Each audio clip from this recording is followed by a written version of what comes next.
Joyeux Noël tout le monde! C'est bon d'être ensemble, de souligner la naissance du Seigneur. C'est un moment de joie, c'est un moment de réjouissance.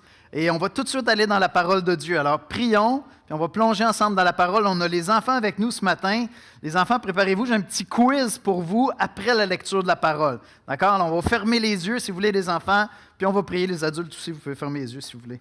Seigneur Jésus, merci pour ta présence ici au milieu de nous par ton Esprit Saint. Nous croyons, Seigneur, à Noël. Nous croyons en toi. Nous croyons, Seigneur, qu'il y a de cela 2000 ans, un ange est apparu à des bergers pour annoncer une naissance miraculeuse, celle de Dieu le Fils qui s'est fait homme. Et Seigneur, on veut célébrer cette naissance. On veut saisir le sens de cette joie qu'il y a là à Noël, Seigneur. Viens nous rencontrer ce matin. Viens nous parler. Viens, Seigneur, nous aider à s'arrêter puis à entrer dans cette période de Noël d'une manière chrétienne, Seigneur, en focusant sur toi, en venant dans cette attitude d'adoration où on marque un temps d'arrêt. Pas un temps de course, mais un temps d'arrêt pour t'adorer, pour te célébrer. Viens, Seigneur, te faire connaître à nous ce matin. C'est en Jésus-Christ qu'on te prie. Amen. On va écouter la lecture de la parole de Dieu.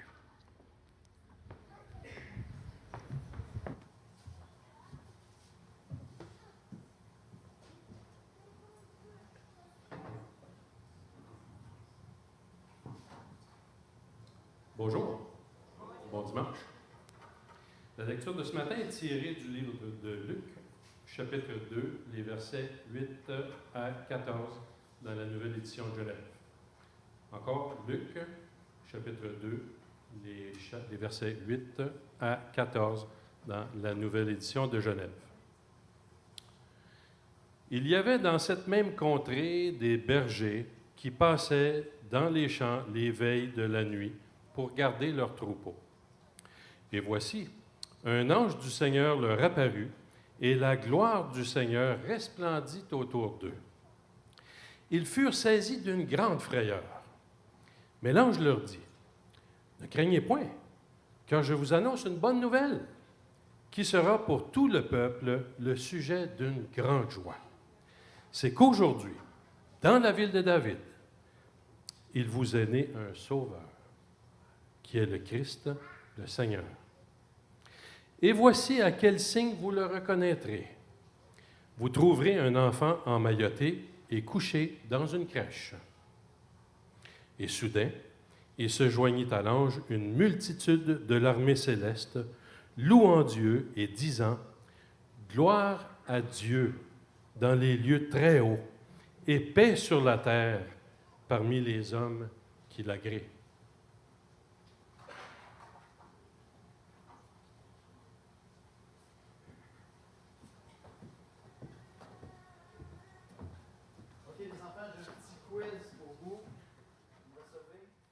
J'ai un petit quiz pour vous.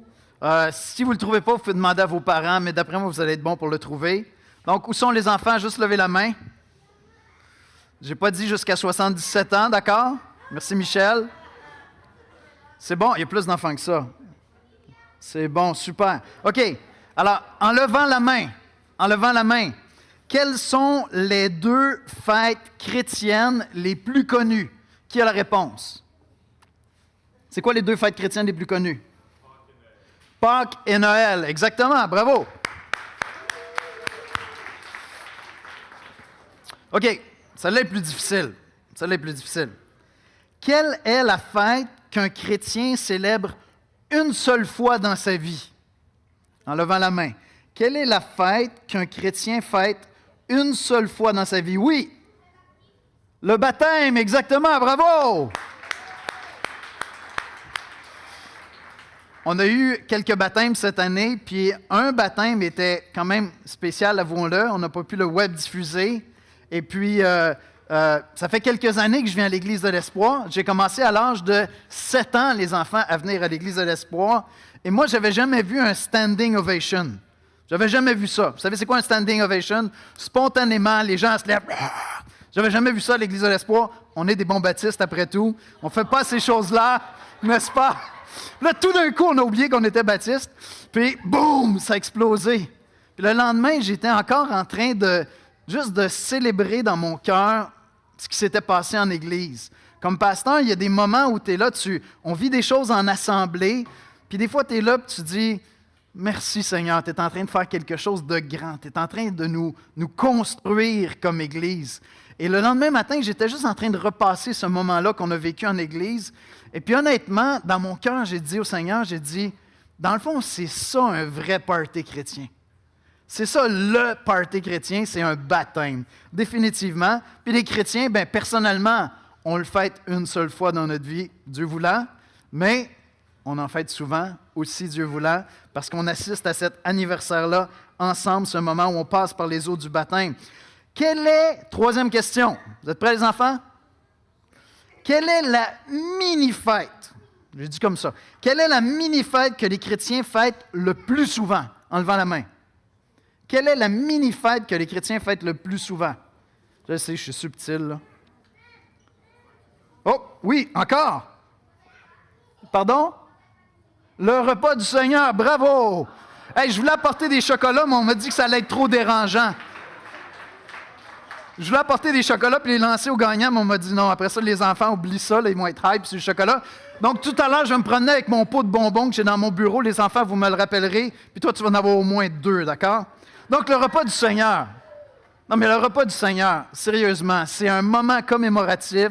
Ici, à l'Église, on le fait une fois par mois. D'autres églises le font chaque semaine. On n'a pas de prescription claire dans la Bible sur la fréquence. Mais une fois par mois, on s'arrête. Puis c'est une fête. C'est une fête où on célèbre vraiment ce que Christ a fait pour nous. OK. Donc, on a nommé 4 fêtes. On a nommé Noël, on a nommé Pâques, on a nommé les baptêmes, on a nommé le repas du Seigneur. Voici ma question. Lesquelles de ces 4 fêtes sont prescrites dans la Bible? La Bible nous dit de les fêter. Quelqu'un qui a la réponse pour ça? Lesquelles de ces 4 fêtes? Oui, j'ai une main en arrière là-bas. C'est lesquelles de ces 4 fêtes-là qui sont prescrites dans la Bible? Tu as la réponse? Bien fort, en arrière. Pardon? Noël, non. On donne une chance à quelqu'un d'autre. Oui, ici en avant. Oui. Le repas du Seigneur et... Ah non, ce ne serait pas Pâques, ce serait le baptême. Ça serait le baptême. Voyez-vous, dans la Bible dit aux chrétiens, Jésus a enseigné aux chrétiens de se faire baptiser. On va souligner les baptêmes en Église. Et une fois par mois, on va prendre ensemble le repas du Seigneur. Mais nulle part dans la Bible, il est prescrit aux chrétiens, donc il est dit aux chrétiens qu'ils doivent soit fêter Noël, soit fêter Pâques. Puis en fait, de ces deux-là, Pâques était définitivement une fête qu'on avait dans la Bible, mais c'était une fête fondamentalement que les Juifs célébraient, et nous, on le sait maintenant, ils la célébraient dans l'attente de la venue de Jésus-Christ. Donc, chaque année, ils se rappelaient le moment où ils sont sortis d'Égypte. Hein? On est en train de voir ça dans Exode, le moment où ils sont sortis d'Égypte, et de manière commémorative, à ce moment-là, lorsqu'ils sont sortis d'Égypte, ils ont sacrifié un agneau, ils ont fait même un festin avec la viande de l'agneau, ils ont mis du sang sur les linteaux de la porte. Et puis, Dieu leur dit, chaque année, vous allez fêter ça. Or, nous, quand Jésus meurt sur la croix puis ressuscite d'entre les morts, bien, Pâques est accompli. Pâques est absolument accompli. Et pourtant, les chrétiens, traditionnellement, ont dit, ouais, nous autres, on va souligner Pâques avec un sens encore plus puissant, plus riche que ce que les Juifs qui n'ont pas reconnu Jésus célèbrent. Parce que nous, on a vu l'accomplissement de la Pâque. Alors, voyez-vous, il y a 2 fêtes qui sont davantage des traditions. La fête de Noël, la fête de la naissance de Jésus, c'est une tradition. Vous ne trouverez pas dans la Bible qu'on doit célébrer Noël. Maintenant, c'est une super belle fête. C'est comme, ça tombe sous le sens. On va fêter la naissance de Jésus. Et c'est pour ça qu'on le souligne en Église ici. Mais la Bible ne me dit pas que je dois le faire. C'est la tradition. La tradition n'a pas l'autorité de la parole de Dieu du tout. Ce n'est pas la révélation. Donc, Dieu ne parle pas à travers la tradition. Dieu parle à travers sa parole. Et Pâques, pour les chrétiens, on aurait très bien pu arrêter complètement de fêter Pâques. Mais en même temps, Jésus qui vient, qui meurt sur la croix, qui ressuscite d'entre les morts, c'est l'accomplissement parfait de la Pâque. Donc, on décide de continuer à le célébrer. Donc, il y a 2 fêtes. C'était ma question numéro 5. D'où viennent les 2 autres fêtes? J'ai répondu moi-même, Noël et Pâques. Elles viennent de la tradition. Et donc, c'est bien de les souligner Mais si je ne les soulignais pas, je ne serais pas nécessairement en train de pécher ou d'aller contre la parole de Dieu, voyez-vous? Et les chrétiens ont saisi aussi que c'est une belle opportunité de s'adresser aux gens en général qui ne connaissent pas nécessairement le baptême des croyants ou le repas du Seigneur, mais connaissent Pâques et puis connaissent Noël. C'est une belle opportunité d'annoncer Jésus-Christ, évidemment. Qu'est-ce qu'on célèbre? OK, il me reste 3 questions. Qu'est-ce qu'on célèbre à Pâques? Je l'ai quasiment déjà dit, mais avec une main levée, qu'est-ce qu'on célèbre à Pâques? Une autre main. Qu'est-ce qu'on célèbre à Pâques? Oui, en arrière. Pardon? La mort et la résurrection de Jésus-Christ, exactement. Qu'est-ce qu'on célèbre à Noël? C'est comme évident. Qu'est-ce qu'on célèbre à Noël? Oui, une des 3 mains. Le plus fort des 3. Oui, vas-y. Oui. La naissance de Jésus, évidemment. Et puis enfin, je vais y répondre moi-même. Pourquoi est-ce que Noël nous apporte de la joie? Parce que c'est la naissance d'un Sauveur qui nous est annoncé. Et c'est de ça dont on va parler ensemble ce matin. On va regarder notre passage, les enfants, les adultes, pour méditer ensemble sur cette joie-là que nous apporte le fait de célébrer Noël.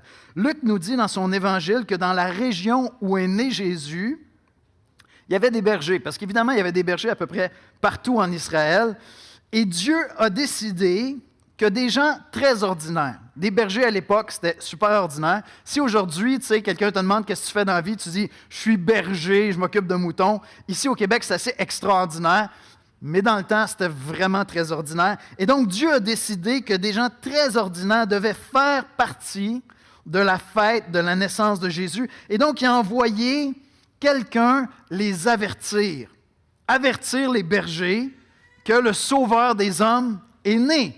Puis Jésus, il n'est pas limité par nos technologies à nous. Jésus possède des technologies extraordinaires. Donc, Dieu possède des technologies extraordinaires. Donc, Dieu a envoyé un ange. Un ange, c'est un être céleste qui est souvent un messager et qui est envoyé pour rapporter un message. Dans les 2-3 dernières années, on a découvert une technologie très efficace. Au Québec, on appelle ça les alertes Amber. Tu sais, quand une alerte Amber, ça passe sur ton téléphone, tout le monde fait le saut. C'est très, très, très efficace. C'est un peu effrayant même. Tu ne veux pas que ça arrive quand tu conduis, puis... Non. Fait que, maintenant, une alerte Amber comparée à un ange qui apparaît, avec la gloire du Seigneur qui apparaît autour, tu sais, ça, c'est quelque chose. Alors, qu'est-ce qui se passe avec les bergers? Bien, ils réagissent de manière logique. Tu sais, tu es en train de paître tes troupeaux, je ne sais pas, sont autour du feu de camp, ils relaxent leur fin de soirée. Tout d'un coup, boum! Puis là, il y a un ange qui apparaît. Ils sont saisis de frayeur. Ils ont peur. Imagine que ça se produirait pour toi. C'est ça qui se passerait. Tu te dirais, mais qu'est-ce qui arrive? Alors, ils sont saisis de frayeur. Et puis, tout de suite, l'ange prend la parole et il dit au verset 10, « Mais l'ange leur dit, ne craignez point, car je vous annonce une bonne nouvelle, qui sera pour tout le peuple le sujet d'une grande joie.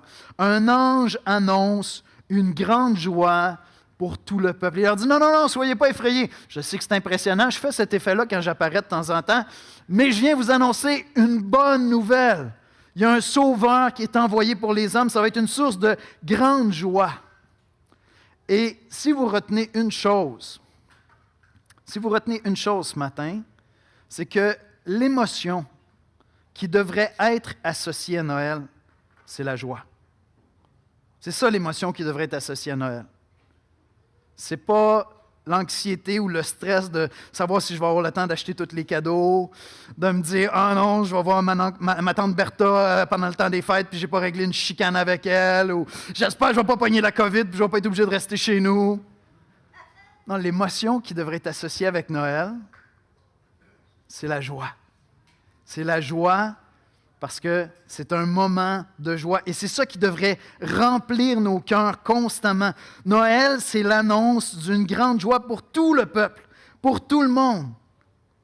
Et donc, je ne sais pas pour toi si Noël, tu y associes une émotion de joie.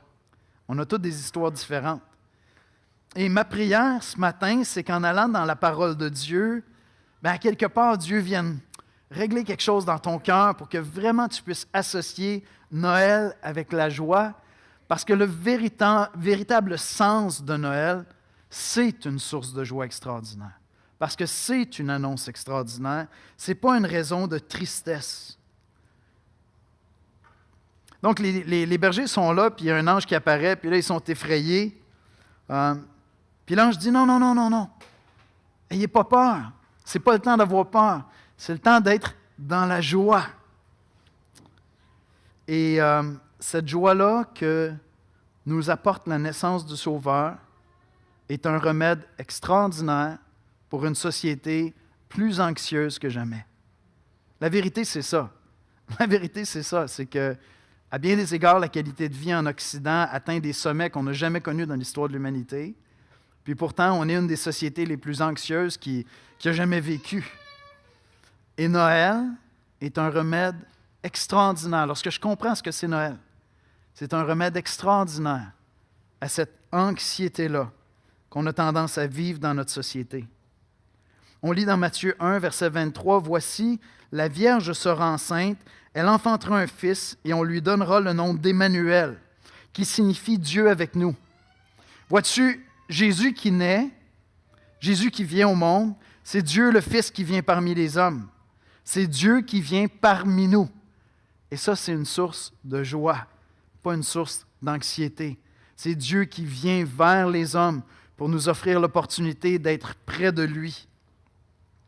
On lit dans Luc chapitre 2, versets 12 à 14, « Et voici à quel signe vous reconnaîtrez. Vous trouverez un enfant emmailloté et couché dans une crèche. » Et soudain, il se joignit à l'ange une multitude de l'armée céleste, louant Dieu et disant « Gloire à Dieu dans les lieux très hauts et paix sur la terre parmi les hommes qu'il agrée. » Cette annonce-là est une source de paix, de repos. Saisir Noël cette année et vivre Noël comme ça avait été présenté aux bergers à l'époque, c'est une source de joie et de paix. Et c'est pour ça que je vous dis que Noël, c'est un remède extraordinaire à l'anxiété qu'on peut vivre. Parce qu'il y a plein de causes pour être anxieux. Et peut-être juste pour se placer dans le contexte, se placer à l'époque, je ne sais pas si vous êtes au courant, mais à l'époque, les bergers qui sont là, qui reçoivent ce message, vivent en Israël, et Israël est sous l'Empire romain.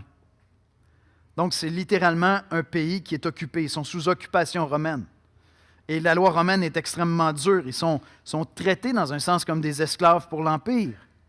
Et ils doivent collaborer avec l'Empire. Ils doivent servir l'Empire. Ce n'est pas un moment de joie dans l'histoire d'Israël. C'est un moment d'anxiété dans l'histoire d'Israël. Et être berger, ce n'était pas le revenu minimum garanti, vous comprenez? C'était, j'espère que tout va bien se passer. On va surveiller cette nuit parce que notre steak pourrait partir à courir s'il y a un loup qui part après. Vous comprenez? Notre source de revenus, notre nourriture. Et l'ange vient puis il leur dit, moi je vous apporte la joie.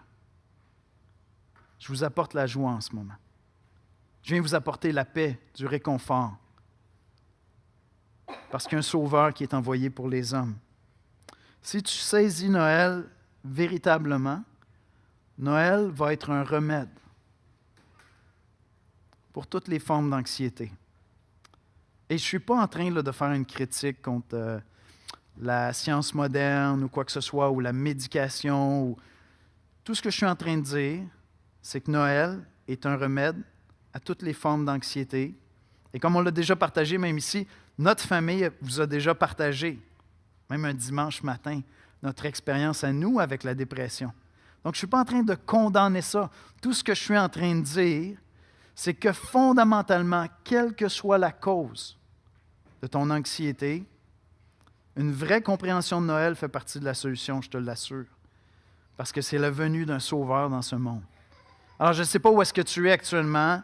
Si tu vis de l'anxiété, si tu vis du stress, on nous dit que les jeunes générations sont plus anxieuses que jamais. Avec des grandes questions, on parle d'éco-anxiété maintenant. Moi, je te dis que Noël, si vraiment tu saisis ce que c'est, fait partie du remède à ton anxiété. Et on va le voir un petit peu ensemble ce matin. Recevoir dans son cœur et dans son âme ce que Dieu nous a donné à Noël, c'est le remède à l'anxiété de l'humanité. Et Noël, c'est l'occasion de te recentrer sur cette bonne nouvelle-là pour retrouver de la joie. Je sais qu'on arrive tous à Noël souvent en courant, puis là, il y a des repas, il y a des moments, il y a un paquet d'affaires, c'est la course folle. Mais vraiment, Noël, c'est l'occasion de te recentrer sur la venue de Jésus-Christ en ce monde. Jésus-Christ, le Sauveur des hommes. Jésus-Christ qui offre sa paix aux hommes de bonne volonté, à ceux qui croient en lui.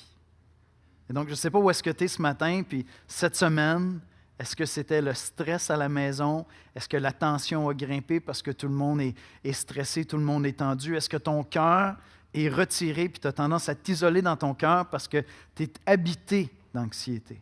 Pour toutes sortes de raisons. Noël, c'est l'occasion de se recentrer et de revenir sur la personne de Christ, sur sa venue dans ce monde. Noël, c'est l'annonce d'une bonne nouvelle qui annonce une meilleure nouvelle encore. Parce qu'un sauveur nous est né à Noël et un sauveur s'est donné à Pâques. Et donc, revenir au sens de Noël, c'est revenir au véritable sens de cette paix-là qui nous est offerte avec Dieu. La joie d'un sauveur pour tous les hommes. Un sauveur parce qu'on n'est pas capable de se sauver nous-mêmes. Versets 10 et 11. « Mais l'ange leur dit, ne craignez point, car je vous annonce une bonne nouvelle qui sera pour tout le peuple le sujet d'une grande joie. C'est qu'aujourd'hui, dans la ville de David, il vous est né un sauveur qui est le Christ, le Seigneur. » Voyez-vous, les Juifs de l'époque attendaient un Messie, puis en fait, beaucoup de Juifs encore aujourd'hui attendent un Messie, parce qu'ils ont manqué lorsque Jésus est venu, ils n'ont pas reconnu en lui le Messie. Mais les Juifs de l'époque attendaient un Messie. Un Messie, c'est quoi? C'est un sauveur. Et dans leur vision des choses, ils sont sous occupation romaine. Donc le jour où le Messie va venir, ça va être la libération. Puis en fait, même plusieurs ont commencé à le croire en voyant Jésus enseigner comme personne d'autre avait enseigné, en voyant Jésus faire des miracles, en voyant Jésus enseigner avec une autorité divine. Puis maintenant, monter à Jérusalem au moment de la Pâque, ils attendaient ça, ils étaient en train de célébrer « Hosanna à celui qui vient au nom du Très-Haut ». Ils s'attendaient à ce qu'il soit intronisé, à ce qu'il les libère des Romains. Ils attendaient cette libération. Mais ils n'avaient pas compris que Jésus venait les libérer de quelque chose de beaucoup plus profond que tout ce que les hommes pourraient faire, et c'est le péché qui nous habite. C'est notre nature pécheresse, notre nature déchue. Ce qui fait que fondamentalement, malgré le fait que tu peux aimer Dieu d'une part, tu es incapable de vraiment être saint comme Dieu, vraiment être à son image. Que même lorsque tu mets la meilleure des bonnes volontés, à tout moment donné, tu vas faire quelque chose, je m'excuse, je vais être vulgaire, mais tu vas faire quelque chose de chien, de cheap. Puis là, tu vas réaliser après, tu vas dire, « je suis même minable des fois. Il me semble que je voulais faire quelque chose de bien, puis là, j'étais égoïste. » Voyez-vous, ça, c'est le péché. Ça, c'est le péché. Puis lorsque tu commences à voir cette réalité-là dans ta vie, mais tu réalises que c'est un peu partout. Malgré toutes nos bonnes volontés, de bien des manières, le péché est présent. Puis là, quand tu commences à lire la Bible et à découvrir qui est Dieu, tu te dis « Mais c'est pire que je pensais. » Puis là, tu continues les Écritures et tu te dis « Boy, c'est un cas désespéré. Comment est-ce que je vais faire pour me sauver? » Et ce que Dieu est en train de dire ici, c'est qu'on est incapable de se sauver nous-mêmes. Et c'est pour ça qu'il a envoyé un sauveur. De la même manière que les Juifs à l'époque n'auraient pas pu se débarrasser eux-mêmes des Romains, de manière beaucoup plus profonde, on est occupé, chacun d'entre nous, par le péché. Tu sais, à la maison, là, tu décides que là, OK, oui, c'est vrai, j'ai été poche avec mon frère, j'ai été poche avec ma soeur, à l'école, ça n'a pas bien été, j'ai manqué de respect à mes parents, je vais faire mieux. Mais si tu veux être honnête, cette semaine, il y a un moment où tu vas te décevoir toi-même. Tu vas te dire, pourquoi je ne réussis pas à bien faire? Je voulais bien faire, c'est vrai que j'ai été égoïste. Mais c'est qu'on est occupé à l'intérieur de nous par cette nature pécheresse qui fait que, malgré toutes nos bonnes intentions, on finit par faire le mal. Et nous avons besoin d'un sauveur qui est extérieur. Et c'est pour ça que c'est une bonne nouvelle. La bonne nouvelle, c'est que Dieu vient parmi les hommes. Emmanuel vient parmi nous. Et il envoie il vient comme un sauveur pour nous sauver. Jésus, le sauveur des hommes. On lit dans Jean 3,16, la majorité d'entre vous connaissez ce verset-là par cœur, « Car Dieu a tant aimé le monde qu'il a donné son Fils unique, afin que quiconque croit en lui ne périsse point, mais qu'il ait la vie éternelle. » C'est ça le vrai sens de Noël. C'est pour ça que je dis que la bonne nouvelle que l'ange annonce au berger en disant « Un sauveur est né », cette bonne nouvelle-là cache une plus grande bonne nouvelle, c'est que ce sauveur-là allait donner sa vie sur la croix pour nos péchés. Et donc le Père donne le Fils et le Fils donne sa vie, afin qu'on puisse être pardonné de nos péchés et qu'on puisse être réconcilié avec Dieu. Est-ce que tu crois à Noël? Tu sais, une grande question des fois qu'on discute avec les enfants. Est-ce que tu crois à ça à Noël? Puis là, j'essaie des affaires avec Santa Claus, le Père Noël. Je ne m'en vais pas là. Vous réglerez ça à la maison. Mais moi, je crois à Noël. Moi, je crois profondément à Noël. Je crois que Dieu a envoyé son Fils, qui s'est fait homme. Je crois que ce ne sont pas des contes ou des fables pour les personnes âgées d'une autre époque qui étaient moins instruites.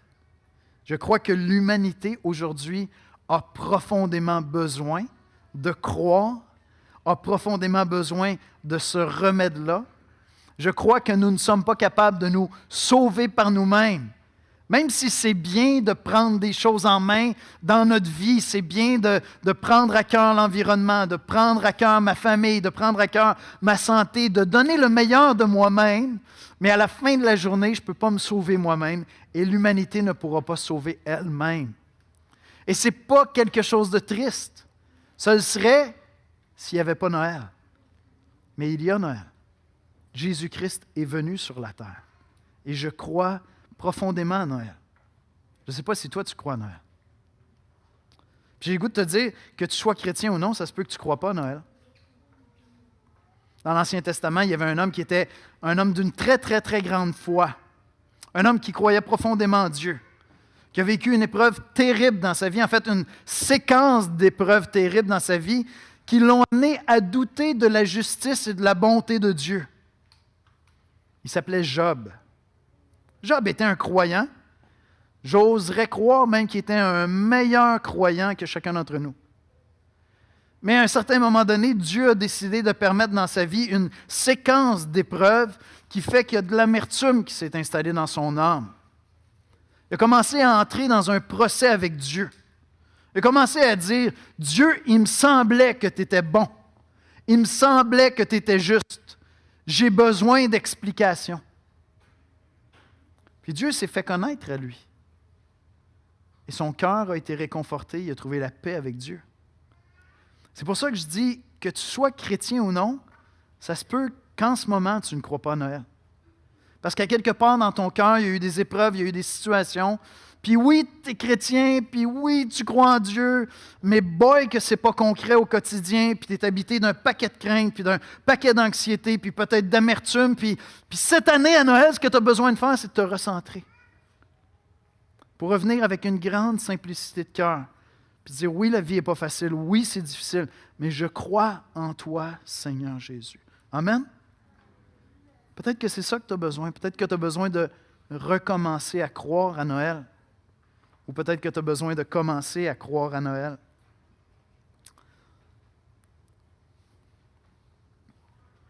Vous savez, on a tendance à aller dans les évangiles pour voir l'histoire de la naissance de Jésus. Matthieu, Marc, Luc, Jean, on va là, puis là, on étudie, OK, l'annonce, sa venue, tout ça. Un bon livre pour compléter, pour bien comprendre Noël, c'est l'Apocalypse. Je vais vous surprendre. C'est l'Apocalypse. Ce n'est pas comme le livre qu'on lit chaque année à Noël. Mais pourtant, moi, je vous dis qu'il y a vraiment une suite, une continuité.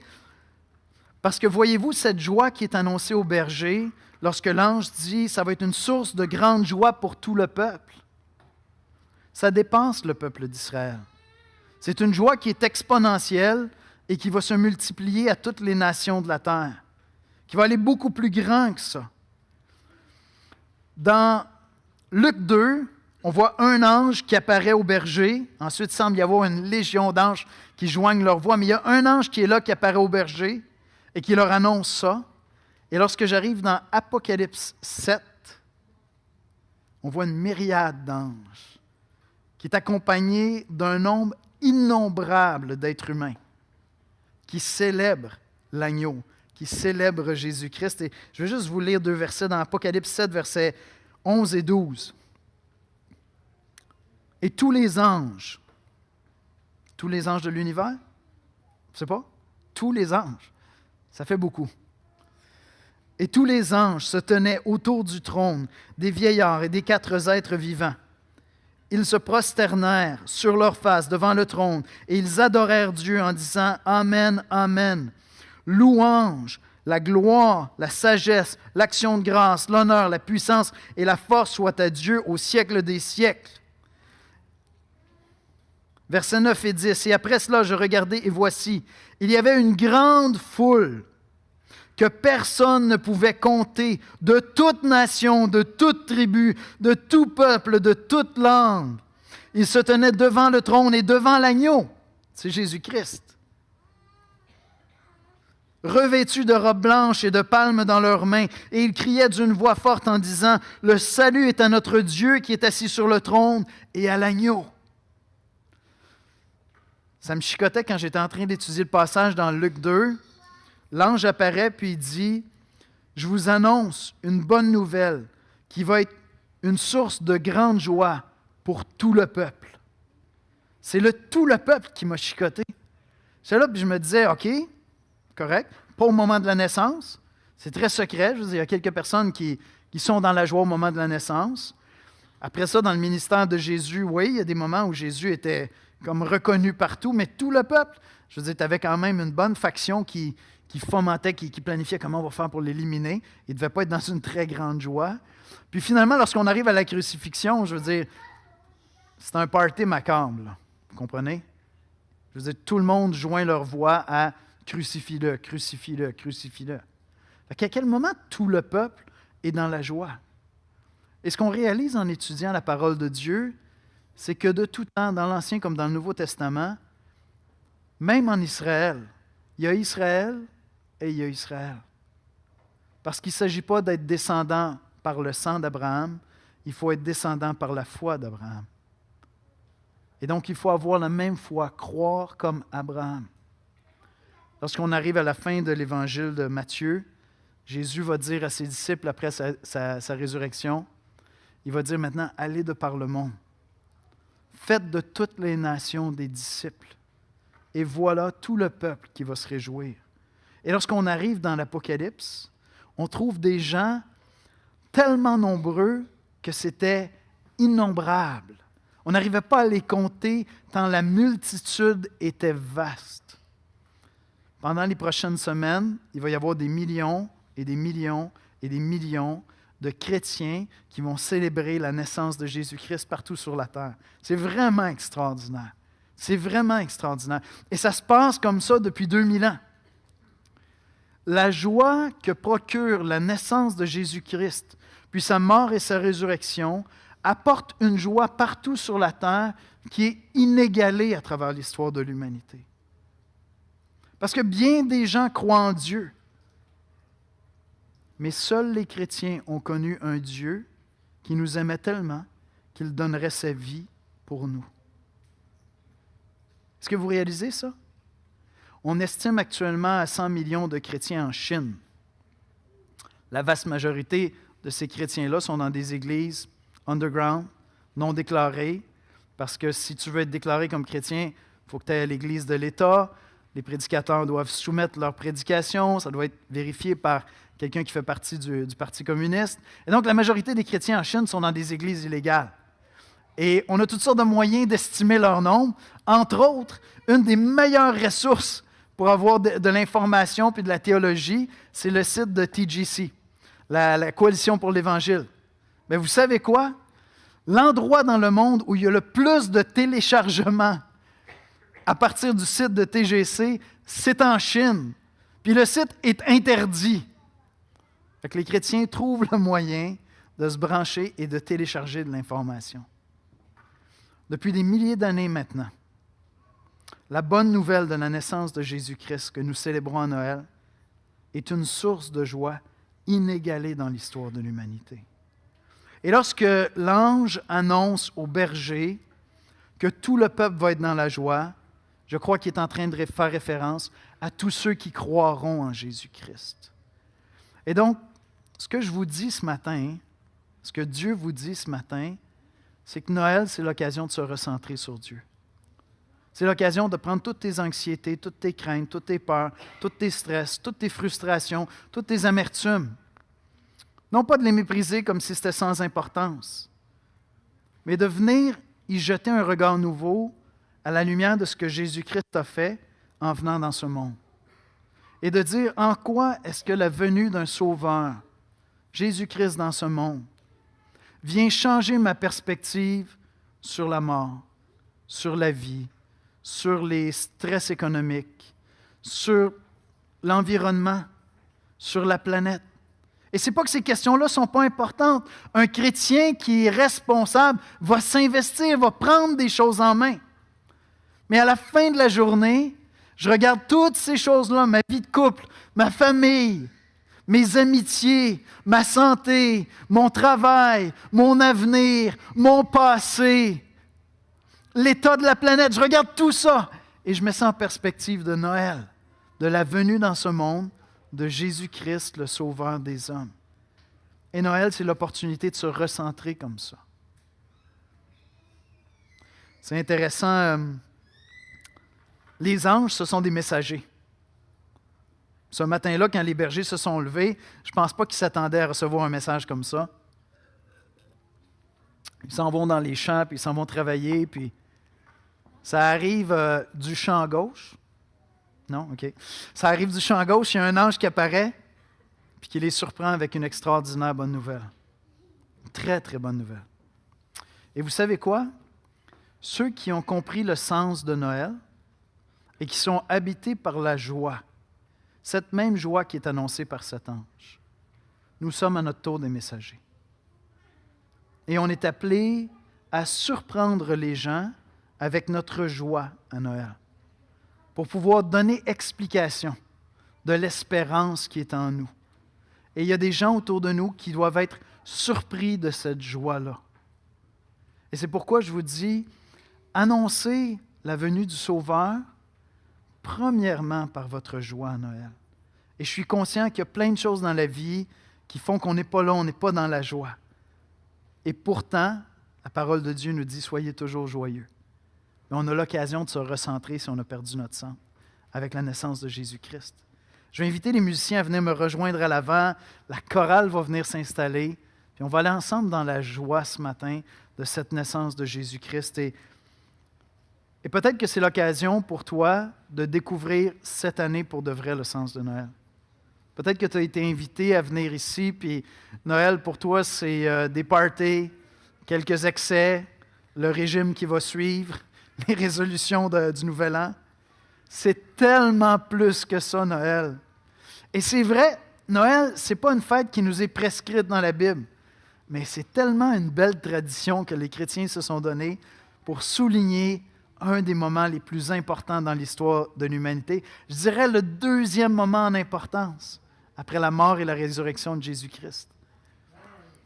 Et si tu es habité d'anxiété, de stress, moi je t'invite, cette année, à Noël, viens te recentrer sur la naissance de Jésus. On va prier ensemble. Seigneur Jésus, on vient dans ta sainte présence pour t'adorer, Seigneur. Joindre nos voix par les chants qu'on va chanter avec la chorale, Seigneur, qu'on va entendre la chorale chanter. Joindre nos cœurs à ces myriades d'anges qui te célèbrent dans les cieux, qui sont autour du trône et de l'agneau, autour du trône de Dieu et de l'agneau, et qui te célèbrent, Seigneur. Seigneur, on veut te confesser que souvent nous vivons comme si tu n'étais pas là, et on devient habité de toutes sortes de stress. Notre perspective n'est pas celle d'un cœur rempli de joie, et souvent nos émotions, c'est notre plus grand indicateur de tout ça. Seigneur, je te prie pour que l'Église de l'Espoir soit habitée par cet espoir qu'on célèbre à Noël, Seigneur. Je te prie, Père, pour que nos enfants découvrent vraiment le sens de Noël.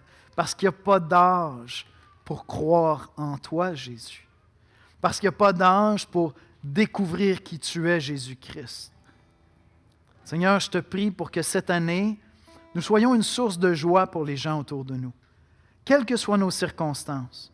Que ce soit un moment extrêmement lourd et difficile de nos vies ou un moment de grande réjouissance, en même temps qu'en regardant toi, Seigneur, nos cœurs soient habités de joie. Seigneur Jésus, viens et sois glorifié ce matin. C'est en ton précieux nom que nous prions. Amen. Amen.